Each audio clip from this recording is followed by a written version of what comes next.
அரசு பொதுத் தேர்வு என்ற பெயரால் வடிகட்டி அனைவரையும் கல்வியை தொடர முடியாமல் செய்ய போகிறார்கள். அதனை தமிழ்நாடு அரசு கடுமையாக எதிர்த்துக் கொண்டிருக்கிறது.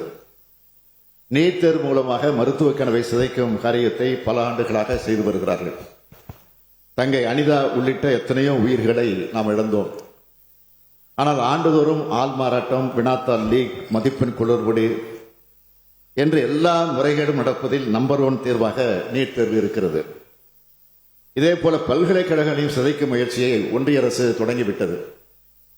துணைவேந்தரை தேர்வு செய்ய அமைக்கப்படும் தேர்வுக்குழுவை ஆளுநரே தீர்மானிப்பார் என்று யுஜிசி எனப்படும் பல்கலைக்கழக மானியக் குழு விதிமுறை வகுத்துள்ளது. துணைவேந்தர்களை நியமிக்கும் அதிகாரத்தை ஆளுநர் கையில் கொடுப்பது பல்கலைக்கழகங்களை சிதைக்கும் காரியமாகத்தான் முடியும். அதற்காகத்தான் இப்படி செய்ய போகிறார்கள். இந்த விவகாரத்தில் ஏற்கனவே தமிழ்நாடு அரசுக்கும் ஆளுநருக்கும் கருத்து மோதல் தொடர்ந்து நடந்து வருகிறது. துணைவேந்தரை தேர்ந்தெடுக்கும் தேர்வுக்குழுவில் யுஜிசி பரிந்துரை செய்யும் உறுப்பினர்களை ஆளுநர் நியமித்தார். நாம் அதனை ஏற்கவில்லை.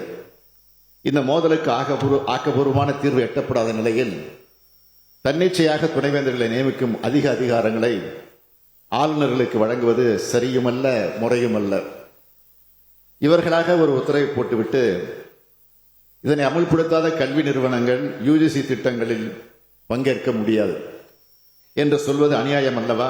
அதுவும் பட்டங்களை வழங்க முடியாது என்பது பயங்கரமான மிரட்டல் அல்லவா? வேற என்ன அது எடுத்துக்காட்ட முடியும்?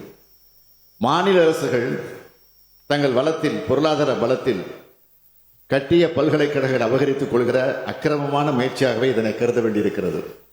இந்த விதிமுறை கூட்டாட்சி தத்துவத்திற்கு எதிரானது. மாநில உரிமைகளில் தலையிடுவது மக்களால் தேர்ந்தெடுக்கப்பட்ட மாநில அரசுகளை சிறுமைப்படுத்தும் செயல். மக்களால் தேர்ந்தெடுக்கப்பட்டவரிடம்தான் கல்வி தொடர்பான அதிகாரம் இருக்க வேண்டும். அப்படி இருந்தால்தான் அனைத்து மக்களுக்குமான கல்வியை முழுமையாக கொடுக்க முடியும். நியமன பதவிகளில் ஒரு சில ஆண்டுகள் இருந்துவிட்டு போய்விடக்கூடியவர்களுக்கு ஒரு மாநில மக்களின் அடிப்படை உணர்வை புரிந்து கொள்ள இயலாது. ஒன்றிய அரசு கல்வித்துறையில் எதை செய்ய வேண்டுமோ அதை செய்வதில்லை. வரம்பற்ற கட்டணம், இடஒதுக்கீடு இல்லாத தன்மை என வரம்பு மீறும் தனியார் நிகர்நிலை பல்கலைக்கழகங்களுக்கு கடிவாளம் போடுவதற்கு சிறு துரும்பும் கிள்ளிப்போட மறுக்கும் ஒன்றிய அரசு தனது நிதிநிலை அறிக்கையில் உயர்கல்விக்கான நிதி ஒதுக்கீட்டை குறைத்துக் கொண்டே வரும் ஒன்றிய அரசு கல்வித்துறை சார்பில் தமிழ்நாட்டில் ஐஐடி, ஐஐஎம், சென்ட்ரல் யூனிவர்சிட்டி போன்ற ஒரே ஒரு புதிய உயர்கல்வி நிறுவனத்தை கூட அமைக்காத ஒன்றிய அரசு ஐஐடி போன்ற உயர்கல்வி நிறுவனங்கள் பட்டியலினத்தவர், பிற்படுத்தப்பட்டோரது சட்டப்படியான ஆசிரியர் பணியிடங்களை நிரப்புவதற்கான நடவடிக்கைகளை மேற்கொள்ள தவறிய ஒன்றிய அரசு மாநிலங்களின் கட்டுப்பாட்டில் உள்ள பல்கலைக்கழகங்களை தனது முழு கட்டுப்பாட்டில் கொண்டு வர முயற்சி செய்வது கெடு நோக்கம் கொண்டது, சுயநலமானது. நிச்சயமாக மாணவர் நலனில் மனதில் கொண்டோ கல்வி தரத்தை மேம்படுத்தவோ இந்த முயற்சி நடைபெறவில்லை. ஒரு தன்னாட்சி பெற்ற தனியார் கல்லூரியை பாடத்திட்டம் வகுத்து பட்டமும் வழங்கலாம் என்ற நிலையை ஏற்படுத்திவிட்டு நூற்றாண்டு பெருமை கொண்ட கல்லூரிகளை அபகரிக்க எத்தனிப்பது அதிகார எதேச்சதிகாரம். தலை சிறந்த கல்வி நிறுவனங்களை நாட்டிலேயே அதிக அளவில் கொண்டிருக்கும் தமிழ்நாடு நமது கல்வி நிறுவனங்களின் தன்னாட்சி பறிக்கப்படுவதை வேடிக்கை பார்த்து கொண்டு அமைதியாக இருக்காது. அப்படி இருக்கவும் முடியாது. கல்வியையும் மக்களையும் காக்க, எதிர்கால தலைமுறையை காக்க தமிழ்நாடு சட்டமன்றத்தில் ஒட்டுமொத்தமாக ஒரு தீர்மானத்தை நிறைவேற்றியாக வேண்டும். இந்த தீர்மானத்தை ஏற்று ஒன்றிய அரசு மனம் மாறாவிட்டால் மக்கள் மன்றத்தையும் நீதிமன்றத்தையும் நாடுவோம் என்ற முன்னுரையுடன் இந்த தீர்மானத்தை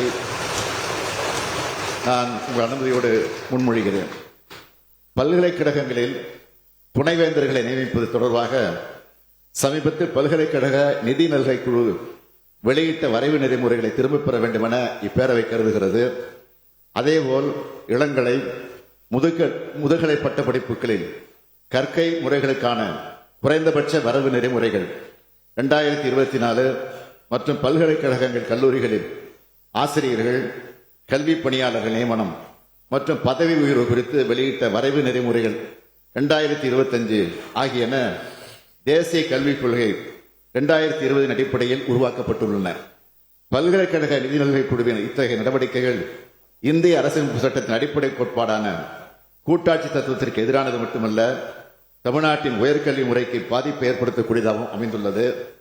தமிழ்நாட்டில் சமூக நீதி கோட்பாட்டின் அடிப்படையில் உருவாக்கப்பட்ட வலுவான உயர்கல்வி கட்டமைப்பை இந்த வரைவு நெறிமுறைகள் பாதிக்கும் வகையில் அமைந்துள்ளதாலும், தமிழக இளைஞர்கள் எதிர்காலத்தை கடுமையாக பாதிக்கும் என்பதாலும் பல்கலைக்கழக நிதிநிலை குழுவின் இந்த 2 வரைவு நெறிமுறைகளையும் துணைவேந்தர் நியமனம் தொடர்பாக வெளியிடப்பட்டுள்ள வரைவு நெறிமுறைகளையும் உடனடியாக திரும்பப் பெற வேண்டும் என்று ஒன்றிய அரசின் கல்வித்துறையை இப்பேரவை ஒருமனதாக வலியுறுத்துகிறது.